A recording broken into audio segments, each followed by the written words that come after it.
Hi friends, welcome to Cooking Sparta. இன்னைக்கு நாம சுவையான வெஜிடபிள் கட்லெட் எப்படி செய்யறதுன்னு பார்க்கலாம். இது ஒரு அருமையான டிஷ்ஷுங்க.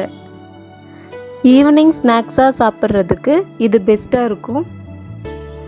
இதில் நிறைய வெஜிடபிள் சேர்த்து பண்ணுறதால நிறைய சத்துக்கள் இருக்குங்க. இந்த வெஜிடபிள் கட்லெட் குழந்தைங்களுக்கு செஞ்சு கொடுங்க, அவங்களும் மிச்சம் வைக்காமல் சாப்பிடுவாங்க. சூடாக வெஜிடபிள் கட்லெட் சாஸில் தொட்டு சாப்பிட்றதுக்கு அட்டகாசமாக இருக்குங்க. வாங்க வீடியோக்குள்ளே போகலாம்.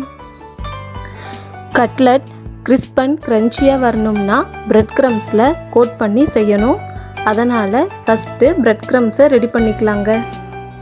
பிரெட் க்ரம்ஸ் செய்கிறதுக்கு நம்ம 8 பிரெட் எடுத்துக்கலாங்க. ஃப்ரெஷ் ப்ரெட்டாக இருந்தால் கொஞ்சம் ஈரத்தன்மையோடு இருக்கும்.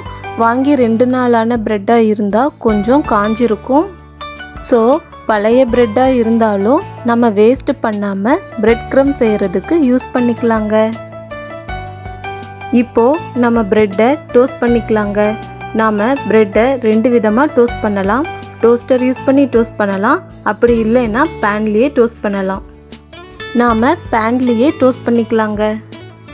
ப்ரெட்டை 2 பக்கமும் கோல்டன் ப்ரௌன் ஆகிற வரைக்கும் நல்லா டோஸ்ட் பண்ணிக்கோங்க. இப்போது ப்ரெட்டை கொஞ்ச நேரம் ஆற வையுங்க. ப்ரெட்டு ஆறினதுக்கப்புறமா அதை குட்டி பீசஸாக பிச்சுக்கோங்க. இப்போது இதை ஒரு மிக்ஸி ஜாரில் போட்டு மிக்ஸியில் அரைச்சிக்கோங்க. இப்போது பிரெட் தூள் ரெடி. நான் இதை ஃபைன் பவுடராக அரைக்கலை, கொஞ்சம் கொரன்னு இந்த மாதிரி அரைச்சிருக்கேன். இப்போது இதை ஒரு பவுலில் ட்ரான்ஸ்ஃபர் பண்ணி வச்சுக்கோங்க. அடுத்து பேன் சூடானதும் பேனில் 1 டேபிள் ஸ்பூன் எண்ணெய் ஊற்றிக்கோங்க. எண்ணெய் சூடானதும் பொடி பொடியாக கட் பண்ணி வச்சுருக்கிற 2 பெரிய வெங்காயத்தை ஆட் பண்ணிக்கோங்க. வெங்காயத்தை கொஞ்சம் வதக்கிக்கோங்க. வெங்காயம் வதங்கினதுக்கப்புறமா 1 டீஸ்பூன் மஞ்சத்தூள் ஆட் பண்ணிக்கோங்க. அடுத்து 1 டேபிள் ஸ்பூன் மிளகாத்தூள் சேர்த்துக்கோங்க. 1 டீஸ்பூன் கரம் மசாலா ஆட் பண்ணிக்கோங்க. அடுத்து 1 டீஸ்பூன் இஞ்சி பூண்டு பேஸ்ட் ஆட் பண்ணிக்கோங்க.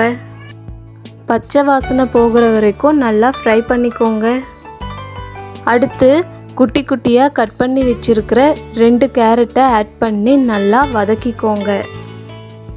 இப்போது பொடி பொடியாக நறுக்கி வச்சுருக்கிற பீன்ஸை ஆட் பண்ணி நல்லா வதக்கிக்கோங்க. 2 பச்சை மிளகாய் ஆட் பண்ணிக்கோங்க. 1 டேபிள் ஸ்பூன் உப்பு சேர்த்துட்டு எல்லாத்தையும் நல்லா வதக்கிக்கோங்க. 1/4 டம்ளர் தண்ணி சேர்த்து எல்லாத்தையும் கொஞ்ச நேரம் வேக வையுங்க. எல்லாமே நல்லா வெந்ததுக்கு அப்புறமா வேக வச்சு மசிச்சு எடுத்து வச்சிருக்கிற 5 உருளைக்கிழங்க ஆட் பண்ணிக்கோங்க. நான் 5 பேருக்கு கட்லெட் செய்கிறதால 2 பெரிய வெங்காயம், 2 பெரிய சைஸ் கேரட், 10 பீன்ஸ், 5 உருளைக்கிழங்கு யூஸ் பண்ணியிருக்கேங்க. நீங்கள் 2 இல்லை 3 பேருக்கு கட்லெட் செய்கிறீங்கன்னா 1 பெரிய வெங்காயம், 1 பெரிய சைஸ் கேரட், 6 பீன்ஸ், 3 உருளைக்கிழங்கு யூஸ் பண்ணிக்கோங்க. இப்போது கேஸ் ஸ்டவ்வை ஆஃப் பண்ணிவிட்டு பேனில் இருக்கிற மசாலாவை கரண்டியில் நல்லா ஸ்மாஷ் பண்ணி விட்டுக்கோங்க. இப்போது இது கொஞ்சம் ஆறுனதுக்கு அப்புறமா ஒரு பவுலில் ட்ரான்ஸ்ஃபர் பண்ணிக்கோங்க. இப்போது இதில் கொஞ்சம் கொத்தமல்லி ஆட் பண்ணி நல்லா மிக்ஸ் பண்ணிக்கோங்க. நாம் கட்லெட்டை கொஞ்சமாக எண்ணெய் சேர்த்து சாலோ ஃப்ரை பண்ணலாம், இல்லைன்னா நிறைய எண்ணெய் சேர்த்து டீப் ஃப்ரை பண்ணலாம். ரெண்டுமே நல்லா இருக்குங்க. அடுத்து ஒரு பவுலில் 1/2 பவுல் மைதா மாவு ஆட் பண்ணி கொஞ்சம் தண்ணி சேர்த்து நல்லா மிக்ஸ் பண்ணி பேஸ்ட் ஆக்கிக்கோங்க. அப்போ தான் பிரெட் க்ரம்ஸ் நல்லா ஒட்டி பிடிக்கும். இப்போது கட்லெட் செய்கிறதுக்கு தேவையான எல்லாமே தயாராக இருக்குங்க. நம்ம இப்போது கட்லெட் செய்யலாம். இதில் இருந்து கொஞ்சம் எடுத்து உருட்டிக்கோங்க. உங்களுக்கு பிடிச்ச ஷேப்பில் பண்ணலாம். இப்போது நம்ம இந்த மாதிரி ரவுண்ட் ஷேப்பில் பண்ணிவிட்டு மைதா பேஸ்ட்டில் டிப் பண்ணி எடுத்துட்டு பிரெட் க்ரம்ஸில் 2 பக்கமும் நல்லா கோட் பண்ணிக்கோங்க. இதே மாதிரி ஒவ்வொரு உருண்டையாக எடுத்து ரவுண்ட் ஷேப்பில் செஞ்சு பிரெட் க்ரம்ஸில் கோட் பண்ணி வச்சுக்கோங்க. இப்போது நம்ம கட்லெட் பொரிகிறதுக்கு தயாராக இருக்குது. எண்ணெய் சூடானதும் கட்லெட்டை போட்டு ஃப்ரை பண்ணிக்கோங்க.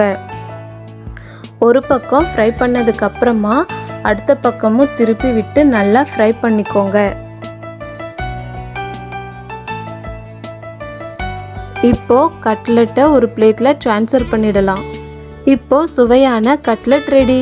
இதை சாஸ் கூட சேர்த்து சூடாக தொட்டு சாப்பிடும்போது ரொம்ப டேஸ்டாக இருக்குங்க. நீங்களும் செஞ்சு பாருங்க. உங்கள் கருத்தை கமெண்ட் பாக்ஸில் சொல்லுங்கள்.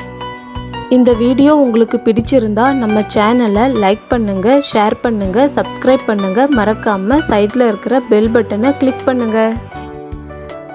தேங்க்ஸ் ஃபார் வாட்சிங்.